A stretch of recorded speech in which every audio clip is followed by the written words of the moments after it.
And George Thomas joins us now from Kyiv. Senator George, there's reporting that Russia is attempting to deploy more troops to Ukraine to make up for losses. What are you hearing? Look, Ephraim, if the numbers are to be believed, close to about 13,500 Russians have lost their lives in these 21 days since Russia's invasion. To put it into perspective, Ephraim, you look at the Afghan war during the Soviet and the Afghan war, over a 10-year period, about 15,000 Russians died in that 10-year war. So in 21 days, they've lost about 13,000 people. Then you add the attrition numbers. Then you add those who have basically just given up their weapons, given up their tanks, in essence, abandoned those tanks and walked away. So this is why Russia is concerned. And there's some reporting that they're trying to bring troops from other parts of the region to the war theater, in addition, hiring Syrian fighters, as well as mercenaries and contract killers to come get involved. Because the problem is, it's one thing when you invade a particular city or a town. It's another thing to hold it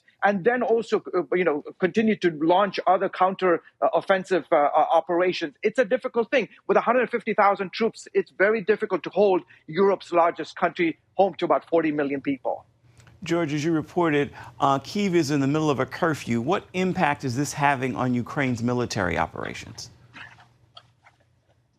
Yeah, as I mentioned in this report that Charlene put together today, the operations over the last 72 hours have been intense. You've seen an escalation on the part of the Kremlin to go after civilian targets. But I think also the other thing is that the reason for the curfew is the Zelensky government wants to go after these pockets, territory that has been under somewhat Russian influence. For example, the areas of Bucha and Irpin. Right now, there are counter-insurgency operations conducted by the Ukrainians to try to push the Russians back further and create more of a buffer between them and the capital city, Kyiv. George, I know you spent some time talking with key Ukrainian Christian leaders. What are they telling you? It's absolutely amazing. In the midst of the war, and obviously they're concerned about their nation and their people and those that are suffering, but so many of the key leaders that I've been speaking to are saying that they are praying for a seismic, tectonic, spiritual breakthrough in Russia. They're praying that the sort of the spirit of Putinism, the Soviet mentality, this communist, sort of pharaoh mentality will come crumbling down. And they're praying for their fellow brothers and sisters in Russia and really for a breakthrough in the hearts and minds of Russia today. And they're dealing with a very, very difficult scenario and economic situation, just as the Ukrainians are. We can see there are people working behind you. Real quick, what's going on?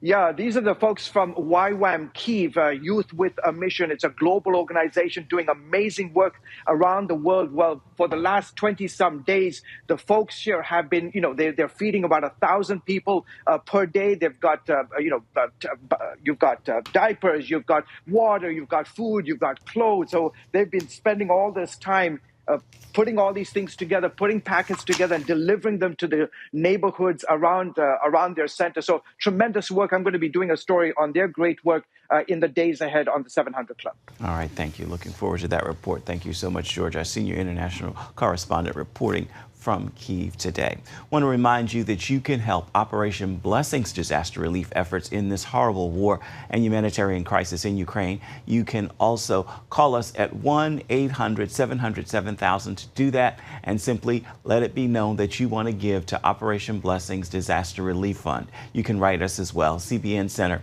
Virginia Beach, Virginia, the zip code 23463. Simply note in the memo line of the check or in your correspondence, Disaster Relief Fund.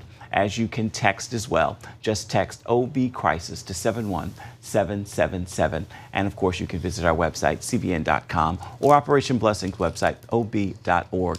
Anything that you're willing to do is greatly needed and greatly appreciated.